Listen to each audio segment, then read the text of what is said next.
Already we are in the second month of this year, that is of 2024, and हमारे पास लगातार नई नई vacancies from banking and insurance sector आ रही हैं। One of such latest notification was of NIACL assistant for 300 post. अलग अलग रीजन वाइज वैकेंसीज वहां पे दी गई हैं। तो आई होप आपने इसका डिटेल्ड जो नोटिफिकेशन था, उसका सेशन जो हमने किया था, आई होप आपने वो देखा हो। एंड फ्यू डेज बैक हमने जो लास्ट ईयर का एनालिसिस था, पूरे क्वेश्चंस विद डिटेल्ड सॉल्यूशन, वो भी किए थे, वो भी सेशन आपने देखा हो। तो कहीं ना कहीं हमारे लिए इंपॉर्टेंट हो जाता है एक इंपॉर्टेंट चीज related to any of the notification, जो सबसे पहले आपके दिमाग में आता है कि यार सब कुछ ठीक है, प्रिपरेशन करेंगे, एग्जामिनेशन देंगे, हम तैयार भी हैं, प्रैक्टिस भी कर रहे हैं, मॉक टेस्ट भी दे रहे हैं, हर तरीके से हम तैयारी कर रहे हैं। बट फिर भी एक क्वेश्चन मन में जरूर होता है, that what will be the in hand salary that we will be getting after we get selected as an assistant in this organisation. तो उसी से रिलेटेड ये आपके लिए एक छोटा सा शॉर्ट सेशन होने वाला है। So a very warm welcome and let's quickly see what do we have in this session. तो अभी तक आप सभी लोगों को पता चल ही गया होगा दैट काफी टाइम के बाद ये नोटिफिकेशन आया। It's not a regular notification जो आपको ईच ईयर हर साल देखने को मिलता है। तो लास्ट जो नोटिफिकेशन आया था दैट वाज इन ईयर 2018, 2018 में आया था। उसके बाद अब 2024 में आया है, तो आफ्टर गैप ऑफ 5 इयर्स। तो कहीं ना कहीं इंपॉर्टेंट हो जाता है कि सैलरी स्ट्रक्चर इन 5 सालों में क्या चेंज हुआ है, एंड हम क्या एक्सपेक्ट कर सकते हैं कि कितनी salary once we get selected, once we start working as assistant, कितनी सैलरी हमें मिलेगी। तो मैंने दोनों 2018 का जो नोटिफिकेशन था ऑफिशियल वहां से, और इस बार जो आया 2024 में, दोनों को कंपेयर किया है। वहां पे आप आसानी से बहुत क्लियरली देख सकते हैं। तो यहाँ पे 2018 का नोटिफिकेशन है। बेसिक पे देखिए, यहाँ पे मैं लिख देता हूँ, इट वॉज गिवन 14,435। फिर एक इंक्रीमेंट 840 का, फिर दो इंक्रीमेंट 915 के, उस तरीके से। आई होप आपको ये मतलब ये जो एक स्ट्रक्चर गिवन होता है सैलरी का, हर साल कितने का कितने कितने इंक्रीमेंट है गिवन है। तो यहाँ पे आप देखिए 14,000 आपकी बेसिक पे थी, एंड यहाँ पे ये 2024 का है बेसिक पे 22,405 है। तो ये आपका केवल बेसिक पे है, ठीक है। मैं बस आपको एक डिफरेंस बता रहा हूं कि इन 5 सालों में कितना इंक्रीज हुआ है। साथ ही साथ अगर आप देखते हैं तो यहाँ पे ओवरऑल लगभग 23,500 सैलरी थी। यहाँ पे अगर ग्रॉस की बात करें तो 37,000 पर मंथ यहाँ पे सैलरी है। तो आपको पता है, आगे हम एक सैलरी स्लिप भी देखेंगे। बेसिक पे के बाद और भी बहुत सारे कंपोनेंट्स होते हैं सैलरी में, परसेंटेज में, बेसिक का इतना परसेंट उतना परसेंट। साथ ही साथ अब ये जो सैलरी थी 23,500, या फिर इस बार की ले लो 37,000, ये आपकी टेक अवे सैलरी है। लेकिन इसके अलावा भी आपको काफी सारे पर्क्स एंड अलाउंसेस मिलते हैं डिपेंडिंग ऑन द लोकेशन, कि आपने किस रीजन का कहाँ पे ऑफिस ज्वाइन किया है। तो एनीवे एक डिफरेंस तो मैं आपको ये दिखा देता हूँ कि लास्ट 5 इयर्स का ये गैप है। 14,000 से 22,000, 6, 7, 8, 8,000 लगभग यहाँ बढ़े। यहाँ पे अगर आप देखते हैं साथों साथ 14,000 बढ़े हुए दिख रहे हैं, क्योंकि बेसिक पे अलग होती है, ओवरऑल सैलरी अलग होती है, बट क्या चेंज हुआ है वो देखना भी जरूरी है। अब दूसरी चीज ये है कि आपके लिए हमेशा ये भी एक इंपॉर्टेंट चीज होती है कि सर ये सब तो हमने देख लिया, but what about the latest salary slip. आप में से काफी स्टूडेंट्स ये चीज सर्च भी करते हैं कि latest salary slip of LIC assistant. तो देखिए, क्योंकि नोटिफिकेशन 2018 में था, तो लेटेस्ट सैलरी स्लिप तो हम इसी कैंडिडेट की आपके साथ शेयर कर सकते हैं जिसका सिलेक्शन 2018 में हुआ था।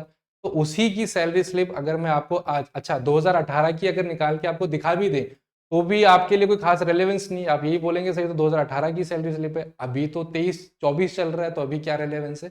तो ये जो कैंडिडेट थे यहाँ पे जिनका सिलेक्शन हुआ था, उन्हीं की सैलरी स्लिप अब लेटेस्ट 2023 की हम आपके साथ शेयर करेंगे। आई होप अभी तक कुछ डाउट जैसा आया नहीं होगा आपके मन में। तो ये अलाउंसेस वगैरह ये भी देख लेते हैं। पहले मैं आपको एक सैलरी स्लिप शो कर देता हूं, ठीक है। तो ये सैलरी स्लिप उसी स्टूडेंट की है जो 2018 में सेलेक्ट हुआ था, ठीक है। तो ऑब्वियसली देखिए, अभी जो बेसिक पे आपको दिखाया 2018 की नोटिफिकेशन में, वो तो रहेगा नहीं। तो यहाँ पे बेसिक पे देखिए कितनी है, 29,770, बिकॉज आपने देखा बेसिक पे में इंक्रीमेंट थे, तो 5 साल के इंक्रीमेंट लग लग के बेसिक पे इनका इतना है।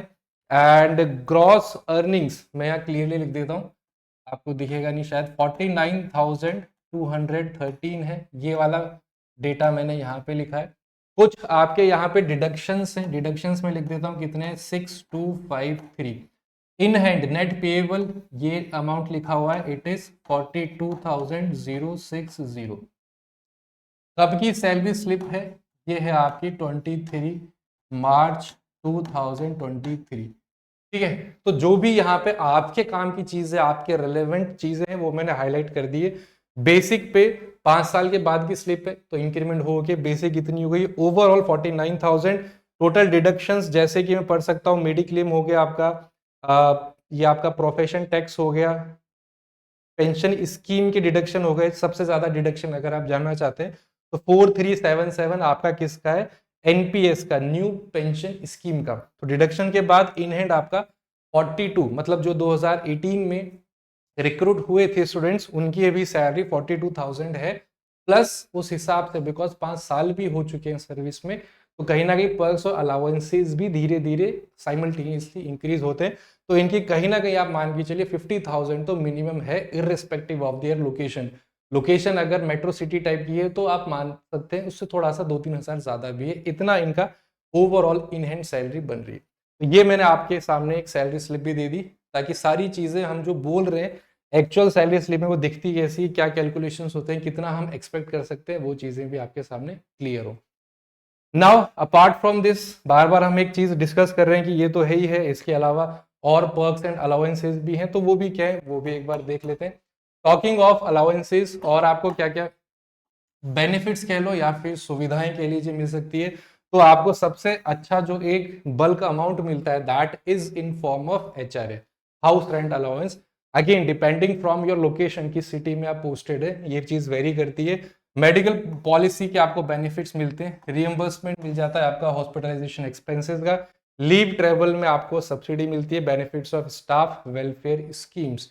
तो कहीं ना कहीं मतलब आप हर तरीके से ऑर्गेनाइजेशन आपका ध्यान रखती है, and with a decent salary also, because आप ये मान के चलिए कि डेली डे वाइज हर दिन आप ये मान के चलिए कि नए नए जो स्टूडेंट्स हैं वो कंपटीशन में आ रहे हैं, ग्रेजुएट्स कंपटीशन में आ रहे हैं, जो 1 साल पहले से तैयारी कर रहे हैं वो भी फाइट कर रहे हैं कंपटीशन। तो ज़रूरी हो जाता है कि आपको जो भी अपॉर्चुनिटी मिले बैंकिंग सेक्टर में या फिर इंश्योरेंस रिलेटेड सेक्टर में, बिकॉज सिलेबस सेम है, डिफिकल्टी लेवल सेम है, बस थोड़ा बहुत वहाँ पे आपका एक कई एग्जामिनेशन में अलग से सेक्शन आ जाता है इंश्योरेंस का, अदरवाइज बाकी सारी चीज़ें आपके लिए सेम है। तो एक बहुत टफ कंपटीशन है, एंड उसको ध्यान में रखते हुए अगर सारी चीज़ें हम देखें तो बहुत कम सैलरी आप इस चीज़ को नहीं बोल सकते। 37,000 पर मंथ है, प्लस 4 to 5,000 आप मान के चलिए आपको और इंक्रीमेंट मतलब अलाउंसेस वगैरह सब मिला के, that will be a decent salary. And compare करें हम बैंकिंग से, तो कहीं ना कहीं इस टाइप की जॉब प्रोफाइल आपको थोड़ी सी कम हेक्टिक होती है, थोड़ा सा वर्क लाइफ बैलेंस आपका यहाँ पे अच्छा होता है। अलाउंसेस देख लिए, स्लिप देख ली, जॉब प्रोफाइल पे भी आते हैं, क्या क्या मेजर आपके यहाँ पे टास्क होंगे, सब कुछ देख लिया, सैलरी समझ ली, 2018 से कंपेयर भी कर लिया, अलाउंसेस देख लिए। अब मेन चीज ये है कि सब कुछ ठीक है, बट एक्चुअल में करना क्या है, सिलेक्शन भी हो गया, अब जॉब प्रोफाइल क्या है वो भी तो जान ले। तो कुछ नहीं, मेजरली आपका आपका इनिशियल स्टेज आपकी डेटा एंट्री हो गई, पॉलिसीज को इशू करना हो गया, असिस्ट करना, आपका जो एडमिनिस्ट्रेटिव ऑफिसर है बेसिकली आपके सीनियर्स होकर उनको उनके काम में असिस्ट करना, bringing issues and grievances of public, क्या उनको इशू आ रहा है, किसी पॉलिसी में कुछ इशू है, पॉलिसी इशू करने में इशू है, या फिर जो प्रीमियम है वो टाइम पे नहीं दिया उसका कोई रीजन है, ये सारे जो प्रॉब्लम्स हैं पब्लिक के उनको अपने सीनियर्स तक लेके जाना, taking care of claims made by both legal and non legal aspects, preparing balance sheets, payments and other accounting related work, उनका ध्यान रखना, keeping a track of daily loan activities, इन सब चीज़ों को आपको, ये मेजरली आपकी आपकी कोर कह सकते हैं, आपका प्रोफाइल होगा कि आपको काम करना है। अगर पब्लिक डीलिंग की बात करें तो जितने बैंक्स में होती है उसके कंपैरिजन में कुछ भी नहीं है, नॉर्मल अच्छा सा आपका एक वर्क लाइफ बैलेंस रहता है, एंड ओवरऑल भी आपके लिए मतलब कंपेयर करें बैंक से तो कहीं ना कहीं प्रोफाइल आपके लिए अच्छी है, बेहतर है, कंपैरिजन करें तो दोनों ही अच्छा है। बट अगर कंपेयर करें दोनों जगह आपका सिलेक्शन हो गया, एज अ क्लर्क बैंक में जा रहे हैं, एज अ असिस्टेंट एनआईसीएल में जा रहे हैं, तो आप यहाँ पे प्रेफरेंस दे सकते हैं। अब की बात कर रहे हैं जब दोनों में आपका सिलेक्शन हो जाए, अदरवाइज जहां हो जाए आपके लिए अच्छा है, फिर आप आगे हायर एग्जामिनेशन के लिए आगे फर्दर कंटिन्यू कर सकते हैं। नाउ ये तो बात होगी इस एग्जामिनेशन की। अब हर साल का बैंकिंग सेक्टर में मेजर एग्जामिनेशन है आपके SBI PO, आपका IBPS PO और RRB PO। उसको टारगेट करते हुए ऑलरेडी हमने कोर्स लॉन्च कर दिया है। काफ़ी क्लासेस हो चुकी है, मतलब बहुत ज़्यादा भी नहीं हुई, 7-8 क्लासेस हो चुकी हैं, तो वो आपको रिकॉर्डेड फॉर्म में मिल जाएंगी। फर्दर अगर आप चाहते हैं कि आगे आने वाली क्लासेस आप लाइव अटेंड करें, तो आप आज ही वेबसाइट पे जाके एक बार चेकआउट कर सकते हैं सारी डिटेल्स। तीनों एग्जामिनेशन आपकी pre, mains, interview plus descriptive writing mains में आती है। चारों पैरामीटर्स, चारों एस्पेक्ट्स आपकी तैयारी के यहाँ पे कवर करें, ठीक है। तो आई होप सारी चीज़ें क्लियर होंगी। कोई भी डाउट होता है, सजेशन होता है, कमेंट में ज़रूर लिख दीजिए। मिलते हैं अगले सेशन में। Have a wonderful day, take care and